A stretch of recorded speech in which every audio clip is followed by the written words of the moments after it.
because like so many people don't jump on at the time. Like just, I don't know. Yeah, sometimes they need to see a notification come up and they go, oh, okay, yep, I'll jump in. And yeah, no, I get it, man. I get it. Yeah, no, it's definitely going on my Facebook. I can see it there. Cool. Are you also looking to like share the presentation slides or not really? I'll probably just talk today with that. Yeah, I'll just talk a bit about a couple of. I'll probably for those guys who missed out on the Discord this morning, we talked a bit about what we're doing, and so I might talk about a little bit, a couple of things that we're. Yep. Okay. So there's 6 people on. I'll probably get started. Hey guys, thank you so much for jumping on. I'm really excited to share this opportunity with you guys. But I just want to be straight up with you guys. Look, this company has nothing to do with MTC. This is just something that I've researched. I'm always backing crypto projects in Perth or in Australia. And I've done my research. I've done my due diligence. I always recommend everyone do their own research. And none of this is financial advice. This is just for you guys to ask questions, kind of understand what we're doing here. But I'm really excited what they're doing. They've got some pretty big partnerships, really a lot of use cases, and it just seems like a big player in the crypto space to come. So I'm really excited to share this with you guys. And I just want to give a massive introduction to Matul. Like I actually met this guy personally at the event, and the whole team as well. They're really, really awesome, very supportive. And yeah, he's just a wealth of knowledge and he just knows his stuff. So anyways, yeah, take it away, Matul. Yeah, thanks, mate. Thanks for having me. I wouldn't mind starting by saying thank you for obviously giving me the opportunity to speak. It was great to see you the other night at the event as well, and I know you've been you've been eager for me to kind of share some information, and you've been great in terms of letting people know and educating people as well, which is awesome. But yeah, my name's Matul Rudolph. I'm the COO at Layer 1X, and we are a Layer 1 blockchain, Perth-based Layer 1 blockchain. We've been running for, when I say running, the concept initially started about 2 years ago. So by our founder, Kevin Coutinho. Kevin's got a pretty decent history around building on blockchain. He's been building for almost 5 years on blockchain specifically, but he's been a developer since he was only 8 years old. Can you imagine an 8-year-old sitting in front of a computer? I mean, so he's kind of grown up with that kind of developer mindset. And so almost 2 years ago, he created a draft white paper and then took that to the University of Western Australia, which is another proud partner that we have. And he took it sat down with them, and they built out the first version of the white paper. And from there, then the build actually started. So it's all been about the tech up until about January this year, when we started building out more around the operations and marketing, which we've been interviewing for the last few weeks now, and got some fantastic applicants. So we'll continue to build out until we launch in August of this year. Do you want me to tell him? Maybe I might talk a little bit about the project itself, and then some of the unique points around the project. So, and forgive me if I'm telling people something they already know, if people have already listened to some of the AMAs and Discords and stuff like that. But Layer 1X basically delivers, I suppose I'll start with the problems. So a few of the problems that we see in the market. One issue that we see in the market is there's blockchains at the moment, Layer 1 blockchains, are very much siloed. It's very much a siloed environment. What I mean by that, if you're on, let's say, Binance Smart Chain, you're pretty much stuck on Binance Smart Chain unless you want to take the risk of bridging across to your assets across to a different chain. And it's a similar experience on many of the chains out there. That we see that as an issue because it also, not only does it restrict choice for the user, but it also restricts choice for the developers and the projects as well, if they want to access multi-chain users. Another problem we see there is that while transferring assets is definitely useful in deploying your capital in other chains and applications, another opportunity we see in the market is to be able to communicate across chain. When I say that, the transfer of logic. So if you can imagine, let's say, Bailey, you have a company and I have a company in totally different jurisdictions, but you and I want to collaborate. We want to have a conversation and share information prior to any of us deploying assets, prior to me deploying assets in your company or you deploying assets in mine. So if you can imagine that scenario, the deployment of assets becomes a lot more efficient, a lot more thought through, and a lot more timely when we can have a conversation before any assets are deployed. And it can also be quite responsive to anything that initially happens that you might want to take advantage of. So let's say I call you up and I say, hey, look, I've got an opportunity for you over here, Bailey. I think you should deploy some assets. So then you go ahead and do that. That's the kind of example that when smart contracts can transfer logic and collaborate, then it becomes a lot more efficient and more opportunities come up in the market. So we see that as an opportunity in the market that doesn't exist at the moment. Thirdly, we see the opportunity for scalability. So, and scalability from a few different angles. One, the ability to handle mass adoption. So let's say millions of users on your chain in a day, and the ability to be able to still have a seamless experience, which doesn't exist a lot on most chains. It'll get pretty clunky on a lot of chains when there's a certain amount of users on those chains. Especially with Web3 gaming, for example, that can be fairly clunky if anyone's ever played Web3 gaming. And then from the second angle of scalability, the cost to participate. What I mean by that is basically the transaction fees. If anyone's been on Ethereum, those transaction fees can get fairly expensive, right? So I think the most I've ever paid for a transaction fee on Ethereum is about $120, which is pretty crazy, especially because it was US, so it's even more in Australian dollars.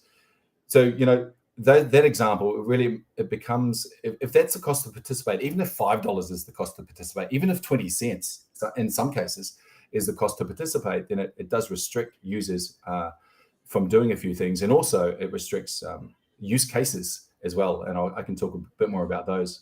And then lastly, in terms of the last problem we see is security issues. So I hope no one on the Facebook Live ever got caught up in the FTX scandal or debacle. But look, FTX is an example of a centralized entity holding your tokens. So meaning that you have to give up your keys, and as the saying goes, not your keys, not your crypto. So and then another example of a centralized entity are bridges. You have to release custody to these bridges for them to be able for you to make the transfer. They're a third-party application that you have to apply trust to, which is risky. So we see those problems in the market. We want to address them. And as Kevin was building out on these other chains, he saw the opportunity to create a layer one that addresses all those problems. So we see the solution in layer 1x being a layer one blockchain solution. Now, if I can explain to everyone, a layer one is basically the layer where other applications can build upon. So it's really like a founder. If you can picture a house, it'll be the concrete pad that you can start to then build upon that concrete pad. So we provide that pad level of a layer one. And so the solution we feel is that at that layer one level is providing 4 components of what we call the blockchain quartet, which is interoperability, scalability, decentralization, and security. And no other chain is actually being able to deliver on all 4 of those without compromising on some of them. And we feel that we deliver all 4 of those without compromising. So I can talk a little bit about, if you want me to go into maybe those features a bit, if that's okay. I can talk a bit about the interoperability and so on. I was going to say, I remember listening to something where you guys spoke about how I think $3 billion was lost last year through the bridges, and how you guys solved that. I found that really interesting. And also I think the gaming industry takes up like a decent amount of the crypto in transactions. Yeah, I think a bit about that as well. Yeah, I'll definitely speaking on that. What I would say is that when it comes to using blockchain, and I suppose I talked about the problems before, but let me talk about them in the context of the solutions that we provide. So let's take interoperability, for example. So interoperability on layer 1x means that you're able to transfer assets across chain without the use of a bridge, meaning without the use of a third party that you have to trust. Now, at the moment, the most common way to transfer assets cross chain is through bridges. Unfortunately, bridges are prone to attack, and so if you look at 2022, there were $2 billion worth of bridge hacks alone in 2022. In fact, in terms of the total volume hacked last year, bridges made up over 50% of the total volume tagged. But look, even in the face of all that risk, there is still a big appetite to be able to transfer cross-chain, not just from users, but from projects as well. So in the first 7 days of January, we saw about $100 million worth of value bridged cross-chain through bridges.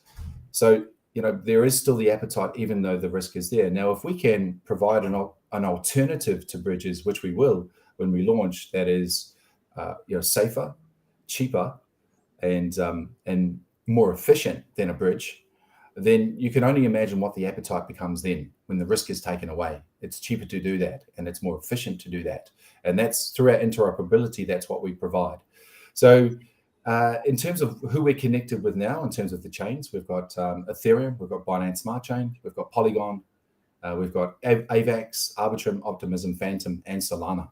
So we've got EVM chains and a non-EVM chain in Solana. So 2 weeks ago, we actually did the first decentralized asset transfer through our Layer 1 consensus from Binance Smart Chain of USDT to Solana of USDT. Now, that is groundbreaking in terms of what that means for when we launch, what that means for the ability to transfer assets and feel safe to be able to do that. Because it's not just the user that will be able to now transfer assets cross-chain. It will also be projects that want to be multi-chain projects. Now, at the moment, if you're a project and you want to be multi-chain, you actually have to use a bridge. I know some projects that built their own bridge and they have to manage that bridge, but really you're still talking a third-party entity that there's got to be a level of trust. Now, if we can take that away from projects that they don't have to now build a bridge or manage the risk through a bridge, we take that away and we allow them access cross-chain, then it really is a game changer for the projects as well to be able to then go cross-chain and access users and capital across chain. So that's just the interoperability piece. When we talk about the other three components like decentralization, so one unique thing we do with our consensus mechanism, the consensus mechanism is basically the mechanism that validates transactions and then creates the state of the block, keeps all the records of the block through the full nodes. So what we do with our consensus mechanism, which is unique, is that we actually allow validators, mobile devices and smart devices to validate on our network, meaning that we have the traditional full nodes, but when the transaction comes to validation, it could be, some people might be on their mobile phone now. That mobile phone has the potential to be a validator on our network. Your smartwatch has the potential to be a validator on our network. So it really allows us the potential of millions of validators validating, securing and decentralizing the network through that process. There's a few other things around decentralization that we have, but in terms of, it's probably one of the major features that you'll find is quite unique. In terms of scalability, and this is really interesting. So with scalability, we can actually process more than 100,000 transactions per second. And so, which is, similar to the claims of Solana, the claims of Aptos. But on top of that, we also have block creation of half a second. What that means is that when a block is created at every half second, it has the ability to be able to not just take on a lot of transactions, but also finalize those transactions as well. So if people jump onto our testnet, it's very simple, L1x, so one, the number one, L1x testnet.com. You can actually play around with processing, with minting tokens, with minting NFTs, with going cross-chain. Just plug in your MetaMask wallet and you can play around there.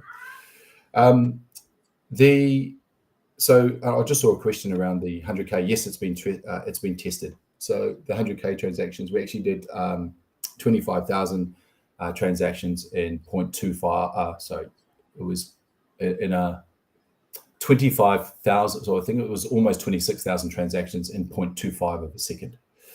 And I'll actually maybe continue to talk on scalability and I can't talk too much around the technicality underneath this, but we're using something called eBPF, which allows us, and this is the first time this has ever been done with, it allows us to increase that speed even more, to the point where our aim is to be able to allow the Web2 gaming experience, so that seamless gaming experience, but bring that to Web3.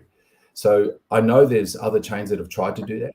We've seen Polkadot try to do that, and they come to the conclusion that they would have to basically build everything from the ground up to do that, right? So, but we're now building that, incorporating that into our system now. So when it comes to launch, we don't actually know how many transactions per second it will be, but it will be well beyond what we're capable of now because of that integration of the eBPF. But we'll be able to announce that speed prior to launch, and we'll be able to demonstrate that speed prior to launch as well, which is pretty exciting. And so we've got that.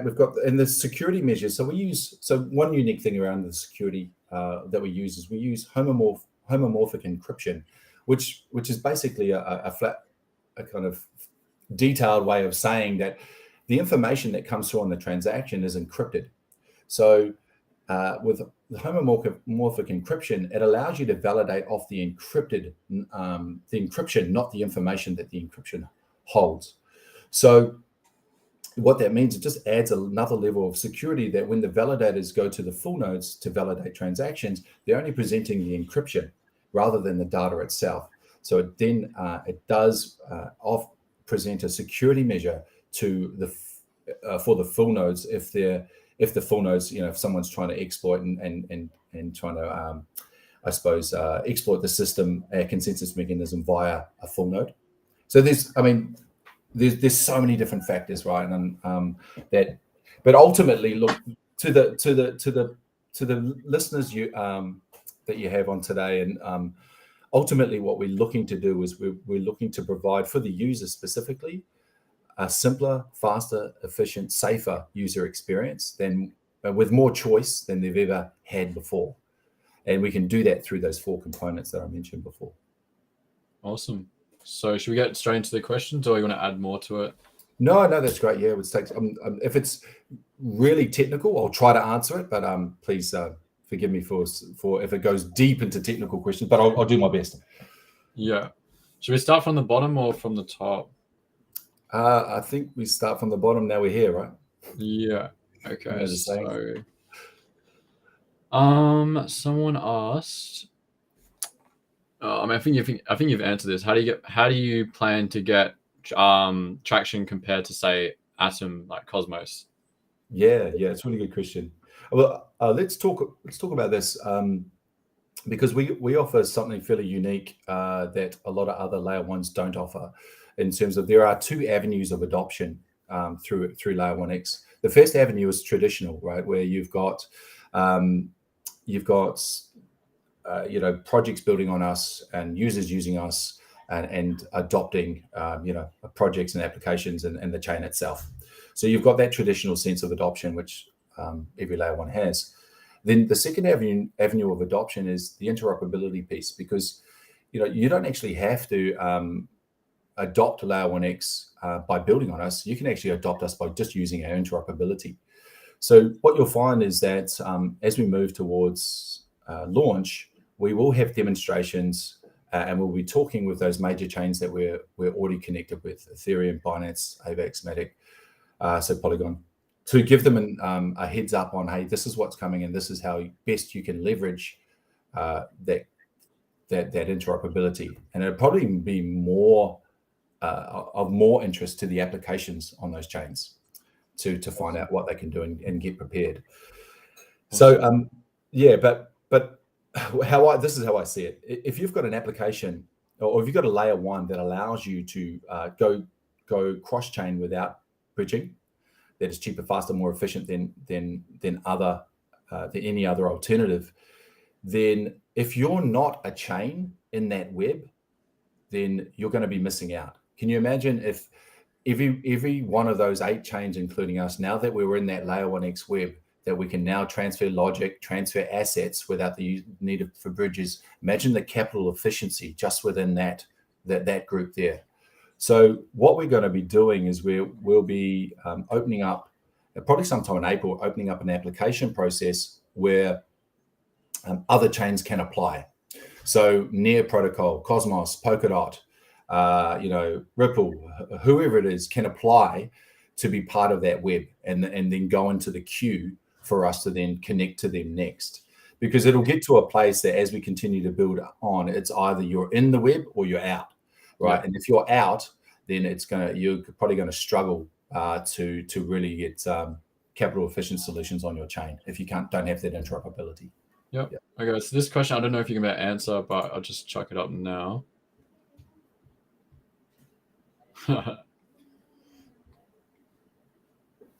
Okay, why is this project heavily backed or integrated with the World Economic Forum and United Nations? That's news to me, Steve. I don't think we're integrated with the United Nations. I'd love to talk to them and see if we can provide some sort of solution. Absolutely. But 2030 vision, I can answer that. So in terms of the 2030 vision for us, so what are we talking about? 7 years away. So if you talk to our founder, Kevin Coutinho, we're probably only about we're a fraction of where we want to be in terms of potential for the platform. And I think it'll probably get to a point where we'll start to build out things that we didn't even know that were possible, right? If you can almost imagine, as we build out the features that we see, that we know that we have on our roadmap, more features will actually build.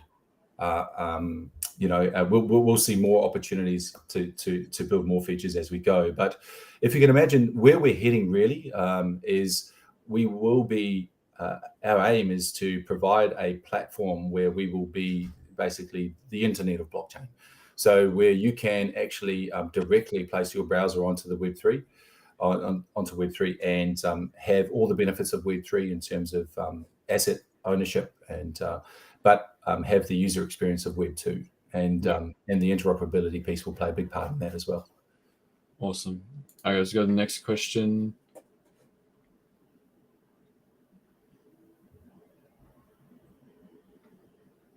Can you see that? Great. Yeah, cool. Yeah. So I think we've had the 6.5 up there even prior to when we did the raise. So I'll just explain that. So the 6.5 was actually initial commitments we got from large investors in Wales. So and I'll explain what we're doing with this 10 million, is that we're splitting the 10 million up into two lots of 5 million.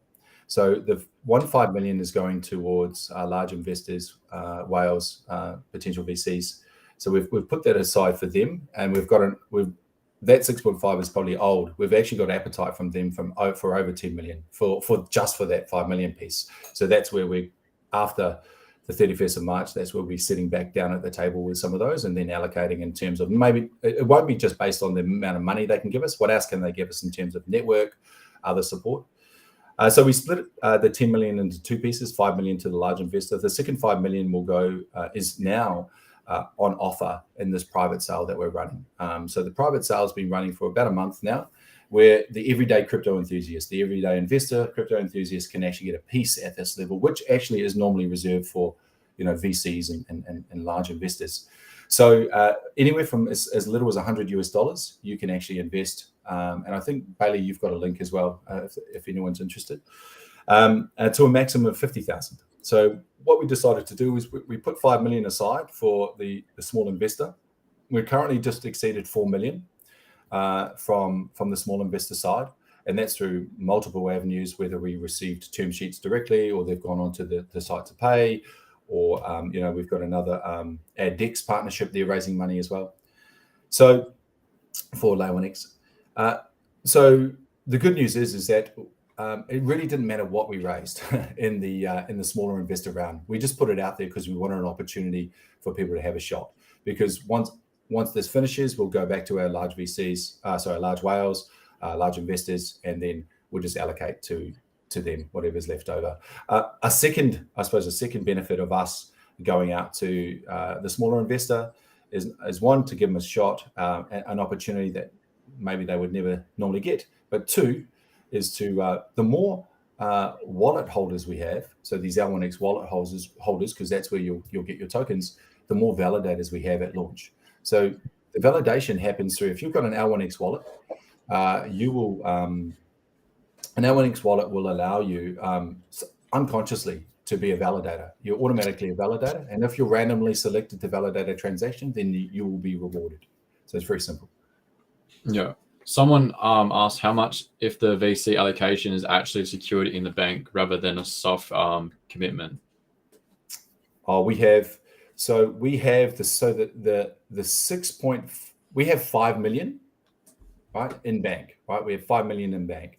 We had, at that point, we had 6.5 committed.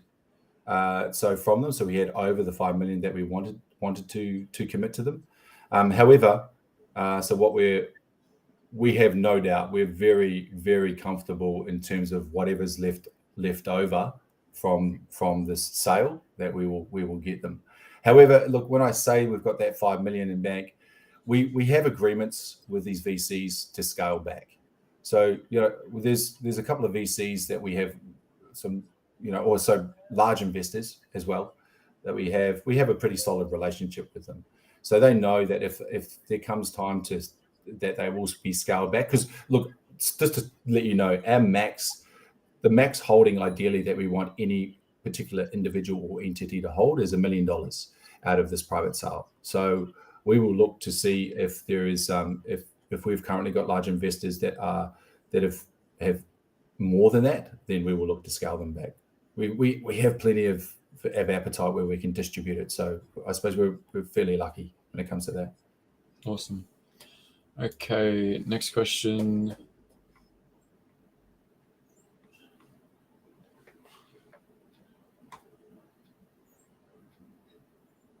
I'd have to chat to Kevin. Basically, when I was presented this, I have been presented this question before, and he's basically got a performance printout of the 0.25 second test.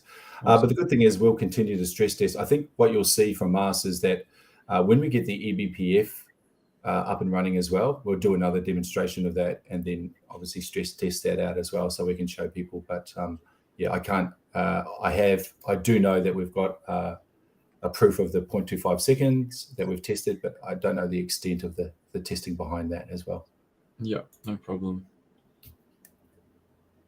Transaction fee. The good thing about layer 1x is that normally when you're on a layer 1, the transaction fees can fluctuate, right? So they have what we call like an auction fee, where if you up your gas, meaning up your transaction fee, then you might have a chance to actually get that transaction be finalized. So you're almost kind of bidding, right, for your transaction to get finalized if there's high congestion on the network. That's why you'll find the fluctuation.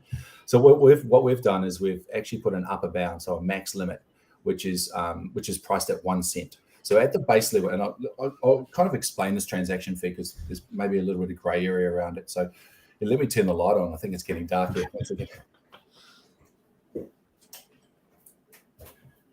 I went from doxed to undoxed. So with the transaction fee, it's 1 cent. So what that means is the transaction fee at the base level of the consensus level. So whenever the consensus level is used, the max fee will be 1 cent. However, you might have applications on there that also have their margin that they want to put on. If they're also generating revenue from fees, if they're providing a service that they feel that they might want to charge 2 cents on top of that 1 cent, it's up to them, and it's up to the user to be able to choose whether to use them or not. But at the base level of the consensus, absolutely, you will not be charged more than 1 cent. Awesome. Yeah, good question, Dan. So there's a few have been brought to us, but look, in terms of probably the bigger players in the market, in terms of interoperability, there is a comparison table. I don't know if I've shared that with you, Bailey. Maybe I will. Yeah. You have, yeah. So when you look at the big players in the market, Cosmos, Polkadot, Layer 0.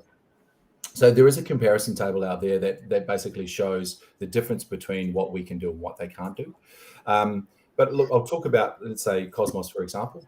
So Cosmos operate a program called IBC, which is for you to be truly interconnected within the Cosmos network, you have to be compatible with that IBC. You have to be using that, right?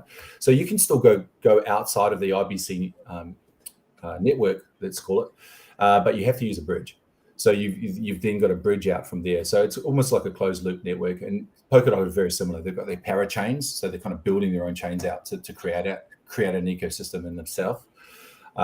Layer 0, interestingly enough, which is another name that people might know, we actually did a video where we use Stargate Finance, which is Layer 0's kind of bridging solution to transfer. So we did a comparison between us and them, and we moved, I think it was USDC from AVAX to Matic. With us, it took 52 seconds from opening up the MetaMask to the assets being cross-chain, and it cost 2 cents. With Stargate Finance, it was 28 cents, and it took them 22 minutes to make that transfer.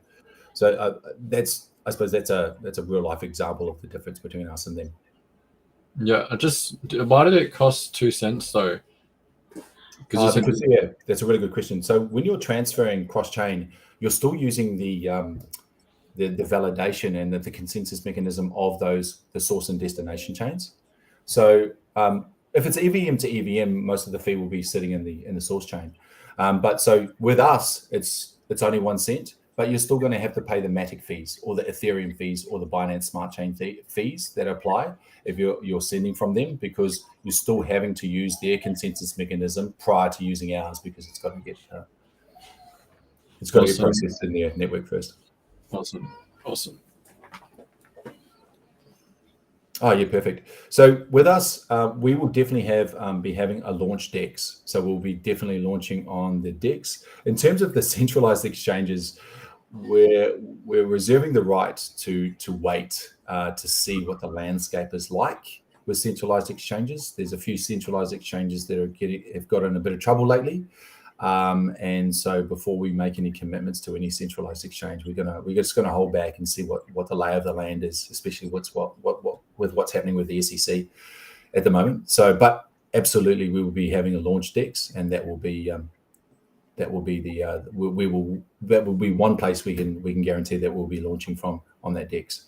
And then the interesting thing with the liquidity itself is that with the DEX, they're actually looking to, which is fairly unique for a DEX, but they're working on the premise of making L1X the DEX token. So at the moment, like if you got Pancake Swap, Cake is the token of Pancake Swap, and so on and so forth. When you start to do that, it becomes highly inflationary for those tokens. So they're working on a way where L1X can actually be the actual DEX token, adding additional utility to the L1X token. And we're already talking to some major liquidity providers. So in terms of that, so we're hoping to have a generous amount of liquidity. There's a lot of interest with providing liquidity, and that's kind of a partnership in terms of conversation between we're introducing liquidity providers to the DEX. They're talking to us about who they're talking to as well. So we're really aware that we're going to have plenty of liquidity for the token as well.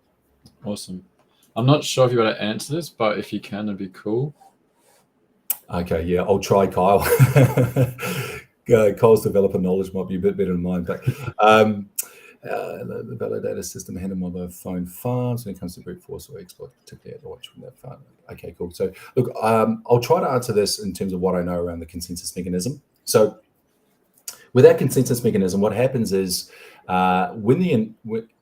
when the transaction first gets initiated, so it goes to a randomly selected full node when the transaction is initiated. Now, what happens from there is that the transaction itself is split up into 4 different pieces of information. And each piece of that information is then encrypted using the homomorphic encryption. Now, that information is sent out to groups of validators, which are these smart devices. Now, when it's sent out to the groups of validators, those validators are actually selected at random. So it'll take a group of validators, and each one of those validators are selected through random selection. Once the group of validators have been established, so each different group, then a leader is also selected at random within that group. So what happens is the leaders of each group then go to the full nodes with the encrypted transaction information to validate. And then once the leaders have had validation and consensus around validation, they come back, and then each validator, so each within the group, goes off to its own randomly selected full node to then validate its information. So let's say you had a whole ton of mobile devices there that you wanted to use as validators. You would have to be, I just don't know what the probability of this, but I'm pretty sure to be extremely low that all your validators would be selected in the random selection to form that group, especially with the amount of L1X wallets we'll have active when we launch. Yeah, awesome. So I'm pretty sure you can answer this one pretty easy, but I'll just chuck it in quickly. Yeah, will. So what will happen with the L1X wallets? Everyone that is investing through the private sale, you'll be allocated an L1X wallet. That wallet. So when you go to claim your tokens, you go to a claiming page. Now you'll just have to connect your L1X wallet, and you can claim your tokens into that wallet. I'll talk a little bit more about the wallet because this is quite interesting, right? So the wallet itself will be able to, it'll be fairly unique. So you could hold any tokens from any chain we're interoperable with in that wallet in one interface. So on MetaMask now, when you go into Ethereum and you got to click assets on Ethereum, then you go into Binance, click assets. So this will have the ability for you to, through one interface, to see all those tokens.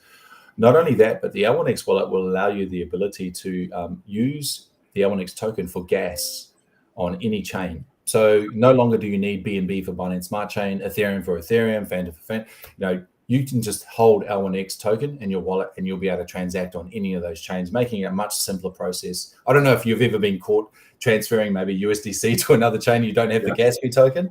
Ethereum. So as long as you've got L1X tokens in there, then you'll be able to use that, which adds a huge utility to the token as well. Definitely, yeah.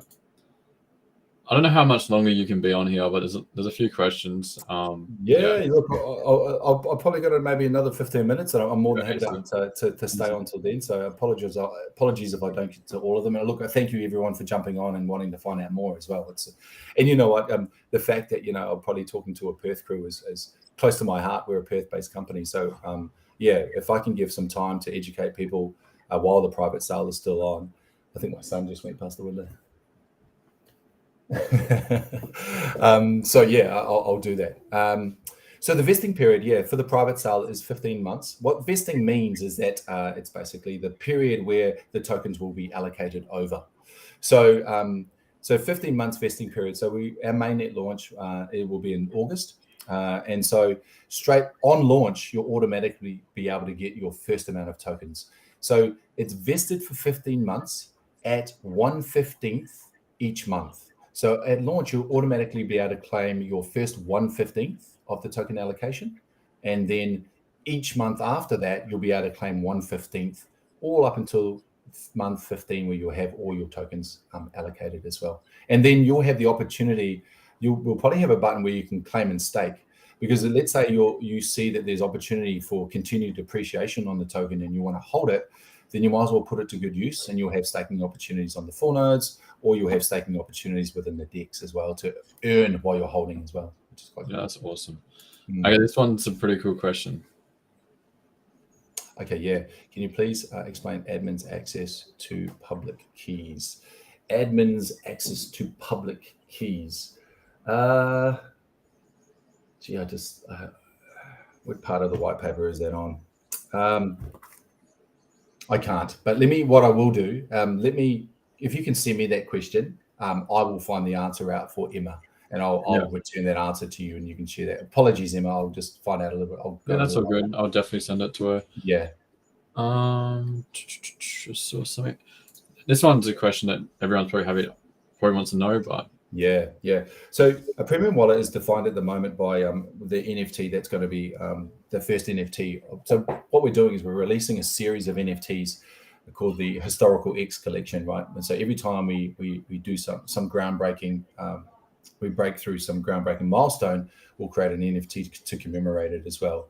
But there will be other utilities for the premium wallet that we will be releasing. We've got so our chief experience officer is currently working on the wallet itself to build it out and make sure that it's user friendly, and he's also working on the benefits that premium wallets hold. So one benefit that we're looking at as well is that we'll continue to have iterations to the wallet itself, and so one benefit to the premium wallet holders may be that they will be the alpha group who get to have any new advancements and updates. They'll be able to get to play around with these new advancements and updates. and potentially maybe even get involved in what updates and upgrades we need to do next. So they could become a great source of feedback and for us as well for Premium. But stay tuned for that, because as we get closer, we'll be announcing more of the utilities for them as well. Yeah, awesome. And also with Emma, she apparently asked that question about 2 weeks ago. So if we can get that question answered as soon as possible, that'd be awesome. Yeah, absolutely. Yeah, shoot that through to me and just send me something on Messenger, and I'll get that through back to you. Yeah. I'll just chuck this in actually, so you can just read it. Yeah. So the Premium Wallet holders any extra rewards in respect to tokenomics? At this moment, I don't believe so, that there'll be any kind of extra rewards. However, the Premium Wallet holders in the beginning, obviously, they get the NFT, the first NFT. And if you actually get one of those NFTs, then we've got a pretty amazing draw at the moment. You get you basically get an entry into the major draw, which is the main NFT, where we've actually got the video of us doing the first transfer plus 100,000 L1X tokens, which is insane, right? Just from having that NFT. So it gives you NFT itself. Now, if you can imagine, there's only a limited amount of NFTs. So every time we break 5,000, hey. Yeah, exactly. And if they don't get all used up, we're just going to burn the rest. So it's not like we're going to keep them in storage, right? This is it. So if the opportunity you have to get the first one, not anyone else after this doesn't have that first one in the collection. So I look at personally, I'm holding all of mine because it's a placeholder in time that I'm proud of, right? To be able to keep that. So I won't be looking at selling mine, but who knows how valuable they will be in the future. Yeah, awesome. I'm just gonna chuck it up on the screen and see if that makes sense. Imagine if they look at each wallet token, different. Yeah, Look, I'll just confirm that as well. Yeah, look, that looks correct. Thank you, James, for jumping in there. Really appreciate it. But I'll just confirm that as well, just from my guys. No problem. Awesome. And yeah, really good question, Kyle. So I know the DEX we're actually thinking of. This is where probably maybe it's come up, is that the DEX are looking to possibly allow staking of unvested tokens, meaning that, let's say in month 1 you get your first 1/15th, or what happens to the other 14/15ths, right? So that they are looking at the option there to allow people to stake and earn prior to it being vested. So yeah, look, I won't confirm that, but I know that they're looking at that opportunity. So please don't hold me to that. But yeah, good question, Kyle. That's who's looking at it, and look, hopefully that would be amazing, right? To have that happen. So yeah, but we'll have more information as the kind of DEX builds out. Awesome. So I know one question that people have asked me a lot is on the white paper or somewhere it says that the public allocation is only 5%. Could you explain what's the reason for that? Yeah, so the public allocation, so when you're looking at a public allocation, most of the time the public allocation is available at launch, right? So the one thing you don't want is too much of the circulating supply at launch, because there's a risk that it'll just get dumped, right? And then you'll see that kind of, you see with most charts, the up and then the down, and so why the public allocation itself is only 5% is, one, we're pretty lean, right? So we're only raising, when you look at other layer ones, that's what I mean when we're pretty lean. So we're raising 25 million in the public sale. That's where that 5% is talked about. So 5%, just so everyone knows, 5% of the total supply, which it is 50 million. So the public token price is 50 cents. The private token price right now is 10 cents. So there's from 10 cents to 50 cents before it's even launched, right? So when you do the public sale and we're raising 25 million, it means that only 5% from the public sale will be on the market when we launch, right? there's other, like from when I look at the tokenomics, there's roughly in the first month you'll have about 10%, maybe a little bit under, I think it is, but of circulating, of token circulating, meaning like up to maybe 100 million tokens. So when you're looking at a market circulating market cap, then that would mean that 50 cent price with 10% circulating supply is basically a circulating market cap of about 50 million. Now, I'm not going to speculate. This is not financial advice, but if you have a look at other layer ones out there in terms of what their actual circulating market cap is, you'll find that that's fairly low, especially with the capabilities that we have. Yeah. Someone asked the questions pretty much, I think, answer what you just said, but just want to chuck it in there. Yeah. So basically, when you say liquidity, is what it is what we're doing now with these raises, we're allocating tokens at a certain price point. So what happens is we've got a billion total tokens. That's the hard cap. So that's the most that will ever be on the market, right? And it's vested over a pretty long time in certain categories within the tokenomics. So what we do is when we do a private sale like we're doing now, which is 100 million tokens, which is 10% of the supply, what we do is we just basically, that's from the allotted 1 billion over time, we allot 10%, so 100 million tokens to this private sale, and that will be then given out to people vested over 15 months. And then we allot 5% of the token supply to the public sale. And then once again, that will be, there's no vesting period, that's just available at launch. So it's not like that we're needing liquidity to issue those. It's basically just taken from the total supply of the tokens, which is 1 billion. Yeah, awesome. And I just want to confirm, because I'm pretty sure I heard this in AMA or whatever it was, that your team and everyone, even the VCs, they also are vested for 15 months as well. Yep.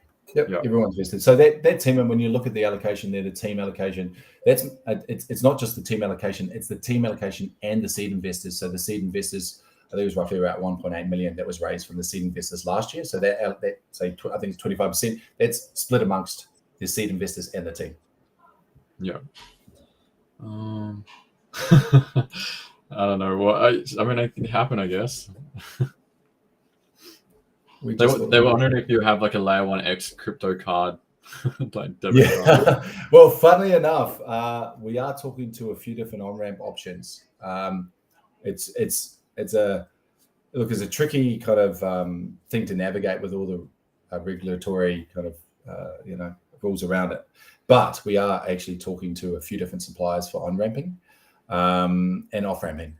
So ideally, we would love to have the opportunity for people to on-ramp and off-ramp into the wallet to make it, of everyday use. But we're working towards that. So yeah, I do. Hopefully, yeah. If we get a card, Matt, you'll be the first one to have one, Matt. Awesome. Or Pania, I think it was. Yeah. Yeah. Kyle's got a good question. Oh yeah, that's what it explains for low 1x token and after launch for the low 1x zone X token. So comments for low 1x. Yeah, how much has been allocated to the raise to liquidity? How much for the low 1x liquidity support massive unlocks for the first year? So I think when you look at the DEX itself, that'll be providing a lot of liquidity for the L1X token. So they're talking. So for example, we're looking at ways that we can actually supply liquidity, one side of the liquidity for the DEX in terms of the L1X token. I won't go into like too much detail on that, but we're looking at ways that we can be able to do that for the DEX. So there's mass liquidity there, and then what the DEX will do, it will then look for liquidity providers for the other side of the pair. So whether that be through whether it's BNB or ETH or USDC. So without giving away too much, we will have from looking at our numbers, we're waiting back for the full tokenomics report on the DEX to go through that to get exact, but we will have some generous liquidity around the L1X token. And look closer to the time, we will be able to talk more about the detail around that, but it's a really good question as well. Yeah. Did I see another question? Yeah, sorry. Yeah, someone asked how many tokens have been purchased so far. So with in the private sale, where, like I said, the 5 million. So let's say we've allocated 5 million to the small investor at a 10 cent. So that's really 50 million, right? That the small investor can take up, and it finishes, just over a day. So that allocation at the moment, we're over 4 million from all the different avenues for the smaller investor. So already from the 50 million we could have allocated to the small investor, that's 40 million already been allocated to the small investor. Yeah. I'll probably get 3 more questions. I don't want to take up too much of your time. Yeah, sure. I'm not sure. I mean, obviously Kyle's got a lot of really good questions, so I'm just going to chuck him in. I think that's kind of been answered, that one.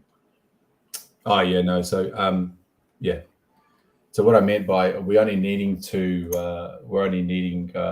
liquidity providers to provide the other side of the L1X token. We're looking at some other options. So obviously L1X will be in a pair. If that's what his question will be. Yes. So in terms of liquidity, so what Kyle's meaning is that when you're in a liquidity pair, you've got two sides, right? You've got let's say it's L1X and USDC.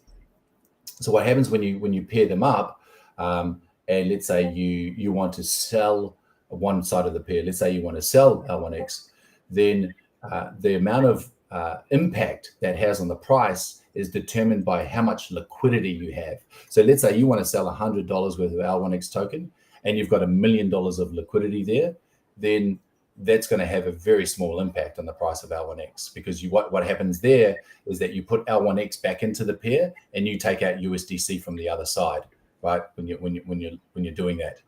So, but let's say you have $1,000 in liquidity and you want to sell $100 worth of L1X token, then that has a massive price impact because you're basically trading 10% of the liquidity on offer. So that's what Kyle's getting at. So yeah, so when I say one-sided, we're only looking for liquidity providers to provide one side, where we've got options there to provide the other side. We're exploring options anyway. Yeah, awesome. Very easy question, but I think a lot of people who maybe haven't invested would like to know exactly what they have to do. Yeah, so share their link. Share your link with them, Bailey. Through that link, they can go on to the buy page. And then it's very simple, just to enter your details in there. And then you'll have the opportunity to then connect your MetaMask wallet. And so you can connect your MetaMask wallet and you can pay with, I think it's USDC and USDT. There you go. Yeah. From various chains, right? I think we've got Ethereum, Binance, Polygon, AVAX, from any of those chains that you can invest in. If you've got issues with that, then, or because I think some browsers that are being used, you run into problems, right, when you're trying to buy. So we do have an option there if you want to send it direct on the buy page there, if you want to send it direct to our wallet and then email us with the details. It's a bit of a manual process, but we'll go ahead and process that and then email you back with a confirmation. What I would recommend is that sometimes there's a few different troubleshooting options that you can, because sometimes there's something in your MetaMask wallet that you've got to switch off, which I think MetaMask is automatically enabled, which is causing people issues. You know who's best. That if people do know Discord, if you could possibly share let me see if I can share a Discord link, because our mods have troubleshooted for so many people. So if people have got issues there, then I'm more than happy to kind of share that Discord link with everybody to jump on. And if you've got issues, just either talk to our mods, or they might ask you to raise a ticket, and then they'll basically talk you through the process as well. Do you mind if I share that, mate? Yeah, I don't care, man. Yeah. Where do I? Hold on. Here we go. Just in the message section. Just chuck it in there. And I think this will probably be the last question, because it has been quite a fucking long call. yeah. No problem, mate. No problem.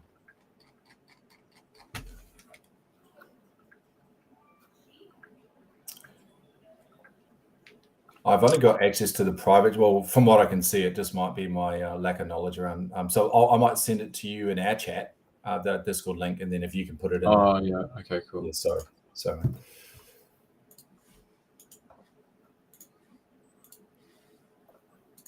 Yep, too easy. Yeah, that's the last question. I might ask one more after that, and that's about it. Yeah. So look, currently we have, in terms of out of all confirmed investments received thus far, what percentage of current investors have met the 1 million market cap threshold? So we have, so at this point in time, we've got 2 investors that are slightly over the 1 million that would like to scale back.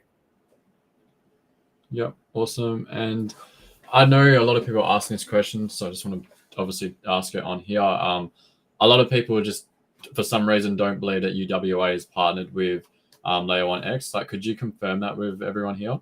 Yeah. So and I've in our team. So we've got Dr. Bonnie Clark. She's a senior research fellow at the University of WA, and so they're still active with us in terms of research. So they're actually currently working on a paper at the moment for us around exploring use case with Layer 1X in gaming. So they're working on that use case at the moment. And then we've got Bonnie as listed as head of blockchain research. I think she calls herself the chief investigator, though. I think she prefers that title. But yeah, they're still very active with us, and we're still using them from the research side of it. But they did play a really pivotal role in working with Kevin to build out the white paper as well. Yeah. I think Bonnie even replied to someone today. Yeah, someone emailed her to just check that it was legit. UWA was working with us. She was who she was, and she replied back to them to say yes, yeah, she is, and I think she called herself the chief investigator then. Yeah, she's lovely. Awesome. I don't think there's any other questions. No, thank you. There was a lot of questions. Like, good job with answering most of them. Kyle's was very difficult, but it's good to get those answered. They're critical questions. Yeah, look, I think what Cole's asking are legitimate questions, and and I think Cole's been in the game for a long time as well, so he's more educated in terms of some of the important aspects of a project. So it's always good to have someone there that has that experience as well on it. But I appreciate your time, Matt, and I'm happy to speak to people, especially people that are from Perth. But if anyone does have any more questions or they want to ask anything else, please jump onto our Discord. They've got our mods are really helpful there, and they can answer questions there. But I'll probably just remind everybody that so it's midnight, the 31st Eastern Standard Time, which for WA is 12 p.m. on the 1st is the closing date, right? So if you are interested, not financial advice, but if you want to get a piece at this level, then Bailey will share the link with you and jump on. But if you have any issues, I'll just say, look, try and do it. Give yourself some time, because if you have issues, then at least you can go to the Discord to kind of get people talk through. Awesome. Thank you guys so much for jumping on. I appreciate your time, Matul. I'm sorry it took up an hour, but like I said, guys, it's a really exciting project that I've obviously really backed. And again, just want to make sure everyone understands, like, not financial advice. This is just showing us what we're doing, and it's exciting. I'm really excited to be a part of this, and I just love supporting Perth projects and even Australian, and it's really cool to see how many people jumped on and supported us, and it's exciting. Yeah, if anyone is going to the WA Web3 conference, which is Wednesday, Thursday next week, we'll have a stand there as well. So if they want to come up and say hello, we're more than happy to say hello and talk more. Awesome. Well, thank you, Matul. I really appreciate your time, man. Thank you, Bailey. I appreciate you having me on, man. And it's great to talk to everyone as well. Cheers. Oh, good. See you, bro. See ya.